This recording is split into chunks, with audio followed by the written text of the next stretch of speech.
సనాతన ధర్మానికి మూలమైనటువంటి ఆధారమైనటువంటి దేవాలయాలపైన దాడులు చేస్తూ ఉండటం, దేవాలయాలు కూలగొట్టేయడం, అర్చకులపైన దాడులు చేస్తూ ఉండటం ఇది చాలా విచారకరమైనటువంటి విషయం, సమాజానికి అశుభ పరిణామం.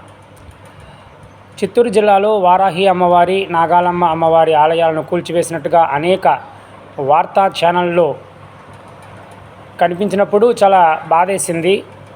ఎందుకనంటే బీజేపీ అనుబంధంగా ఉన్నటువంటి ప్రభుత్వం ఇది. ఇప్పుడు కూడా ఇలా దాడులు జరుగుతున్నాయి అంటే ఇంతకంటే దౌర్భాగ్యం ఏదీ లేదు.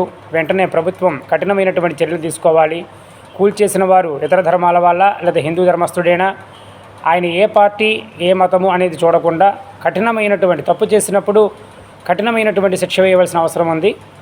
వెంటనే ఆ దేవాలయాలు మళ్ళీ తిరిగి కట్టించాలి, అతన్ని శిక్షించాలి. జై శ్రీరామ్.